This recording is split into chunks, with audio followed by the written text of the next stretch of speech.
On a vu hier qu'avant chaque mitzvah à faire, il était très important d'y mettre de l'intention. Et pour cela, nous avons un noussach, l'Eshem Yahud Kutsha Berikhu. Comme le rapporte une fois de plus le Rav Yitzhak Yosef, Amrou Chazal Haoge et Hashem Beotyotav Enlo Helek Leolam Haba.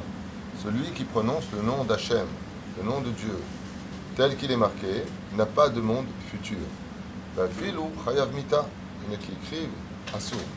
Quel rapport avec les Shem Yahud Kutsha Berikhu, quand nous allons le dire avant la mise du talit ou la mise des téphilines, ou même chaque mitzvah, même le kiddush, chaque chose que l'on fait, il faudrait prendre le temps de dire les Shem Yahud Kutsha Berikhu Shrinte. Pourquoi?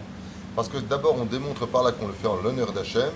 Deuxièmement, quand on dit les Shem Yahud Kutsha Berikhu et qu'on comprend ce que l'on dit, on inclut ainsi l'ensemble du peuple d'Israël, ce qui fait que grâce à cela, on a l'intention d'aider tous les juifs du monde entier. Peut-être qu'à ce moment-là, il aurait dû partir, il aurait dû avoir un accident, et par le mérite de notre mitzvah, on dit que Kol Israël, au nom de tout Israël, je le fais, ta mitzvah va aussi le protéger à lui. Le problème qu'on a, c'est que malheureusement, on peut entendre à droite et à gauche que le Yud Kevavke, au lieu de dire Ot Yud, Ve'ot He, Ve'ot Va, Ve'ot He, il y en a qui disent directement le nom sans Ot. Ils disent le Yud, ils disent le He, ils disent le Vav, ils disent le He. Po katuv veze nershav mamash ke'amar. Ça veut dire c'est considéré vraiment comme si qu'il a fait le issour de prononcer le nom d'Hachem. Alors il y en a qui disent yud ke vav ke. Le problème qu'il y a, c'est que quand ils le disent, le mot ke ko, ça veut dire vomir.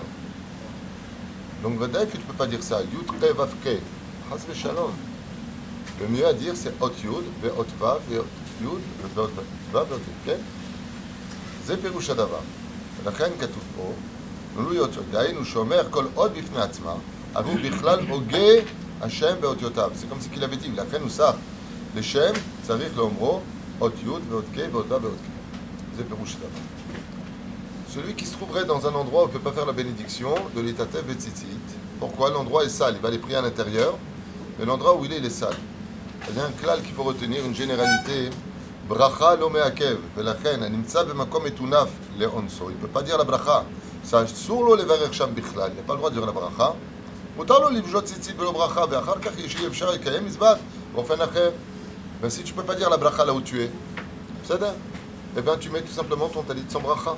C'est pas parce que tu l'as mis sans bracha que tu n'as pas fait la mitzvah. On parle dans un cas spécifique où la personne ne pourrait pas dire la bénédiction car l'endroit où il se trouve est sale. Nous savons bracha à la talit. Et s'il a dit, il s'est trompé, sur le talit gadol, le grand talit, il a dit la bracha, et sur le grand, il a dit le contraire. Il n'a pas su bien le dire, mais la kavana, l'intention est qu'il le met. Malgré tout, même s'il s'est trompé dans la bénédiction, l'autre sarich l'achzor, il ne revient pas. Il a dit al-mizat tzitzit. Non, et tatev betzitzit. On parle de itouf. La mrot akol, étant donné que l'intention c'était de le mettre, ça fait que brachot lehakel, les brachot sont des rabanan, la mitzvah de oraita, la chen lo choser. Baruch Adonai leolam. Amen.